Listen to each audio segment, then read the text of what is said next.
सरकारी भूमि दावे बैठे चंद लोग नहीं दे रहे हैं चकबंदी। बताते चलें कि मोदीनगर तहसील क्षेत्र के ग्राम फरीदनगर में लगभग 7 साल पहले तकरीबन सभी लोगों की सहमति से ग्राम में चकबंदी की बात हुई थी। लेकिन अब जब चकबंदी का काम लगभग पूरा होने वाला है, उससे पहले ही सहमति दे चुके लोग चकबंदी पर सवाल खड़े कर रहे हैं। कारण है अपना निजी स्वार्थ और सरकारी जमीन पर अवैध कब्जा। जहां पूरे लोग गांव चकबंदी के लिए तैयार हैं, वहीं चंद लोग जो सरकारी भूमि दबाए बैठे हैं, वो लोग चकबंदी के खिलाफ हैं। खिलाफत करने वाले लोगों ने गांव के मंदिर तक की जमीन को अपने कब्जे में ले रखा है। यहां तक कि खेत के पास पड़ने वाले कुएं को भी बंद कर खेत से मिला रखा है। अब जब चकबंदी की बात आ रही है तो ऐसे भूमाफिया को सरकारी जमीन छोड़ने में आपत्ति हो रही है। वहीं पूरा गांव चकबंदी कराने के फेवर में है। गांव वालों का कहना है कि चकबंदी से गांव के लोगों को बहुत फायदा है। लोगों को नाली, सड़क, अन्य सुविधाओं का लाभ मिलेगा। लेकिन भूमाफिया चकबंदी के काम में अड़ंगा अड़ा रहे हैं। लोगों ने प्रशासन से मांग की कि चकबंदी का कार्य जल्द से जल्द पूरा कर सरकारी जमीन पर कब्जा करने वाले लोगों पर भी कार्रवाई करें। क्या नाम है? ब्रजपाल सिंह, ग्राम अमराड़ा। जमीन हमारी फरीदनगर में है। यो चकबंदी प्रक्रिया सरकार ने इसलिए चलाई बाकी ताकि किसानों को इसका लाभ मिले। लाभ है रास्ते का, नाली का, और अब चकबंदी में ज़मीन इकट्ठी होने का, उसी के ध्येय से चकबंदी चलाई गई।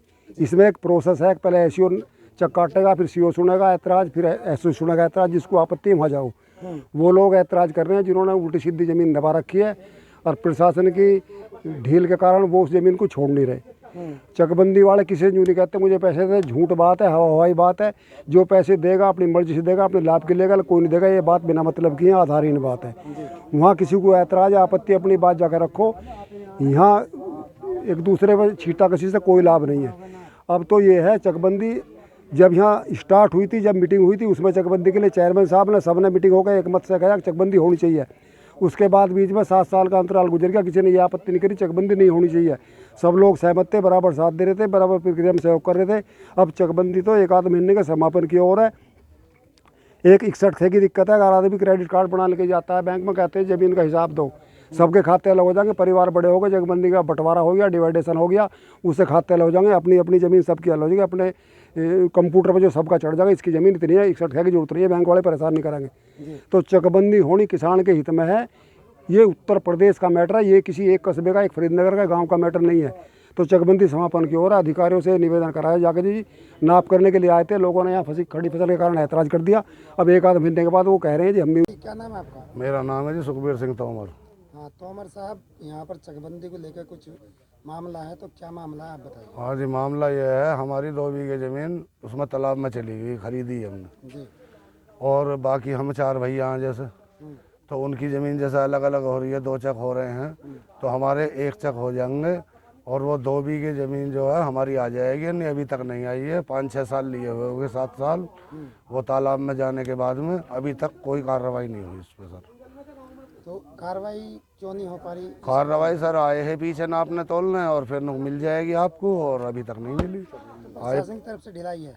जी सर, उस टाइम तो प्रशासन की तरफ से ही, लेकिन उसमें अब होने की बात है जी चकबंदी में उसकी, कि चकबंदी में एक जगह आ जाएगी। उन्होंने कर भी दी है कागजों में, और जो चकबंदी रुकती है। क्या नाम है आपका? भगवत सिंह है जी। कहाँ के निवासी हैं? फरीदनगर। क्या समस्या आ रही है आपको? मुझे ये समस्या है, सन 73 के बाद 73 में चकबंदी हुई थी पहले, 1973 में। जी। उसके बाद मेरा जो चक था वो LMC के बराबर में था। 80 में पट्टे कटे, 80 में पट्टे कटे। उसके बाद सर आज तक मैं अपनी फसल को सिर पे ढो रहा हूँ, कई खेत दूर। मैं तो चकबंदी चाहता हूँ, जल्दी से जल्दी, जितनी जल्दी से जल्दी चकबंदी हो जाए उतनी मेरी समस्या का समाधान हो जाएगा। नहीं, अगर यहाँ पे चकबंदी हो जाती है तो आपको उसका क्या बेनिफिट मिलेगा? मुझे उसका बेनिफिट मिलेगा, मुझे रास्ता मिलेगा, नाली मिलेगी पानी के लिए। मेरी समस्या रास्ते के उसकी है ज़्यादा, और जगह जगह मेरे जो ज़मीन पड़ी थी इधर उधर थी। जी। क्या नाम है आपका? पुष्पेंद्र सिंह है जी, पुष्पेंद्र जी, अमराड़ा। आपकी क्या समस्या है? समस्या ये है जी, कुछ ज़मीन जो पहले 1970 में चकबंदी हुई जी, वह चकबंदी से बाहर रह गई थी। तो वहाँ ना पानी का रास्ता है ना वैसा रास्ता है। और जगह जगह अलग अलग खेत हैं। तो चकबंदी हो जाए तो वे सब ज़मीन एक जगह मिल जा और पानी का रास्ता हो जा, वैसा रास्ता मिल जा। तो क्या समस्या आ रही है, चकबंदी क्यों नहीं हो रही है? पर चकबंदी है, कुछ जो लोग जो फालतू ज़मीन बो रहे हैं या वैसे वे दाब रखे जिन्होंने वे उसमें रोड हड़ा रहे हैं कि जी होनी नहीं चाहिए।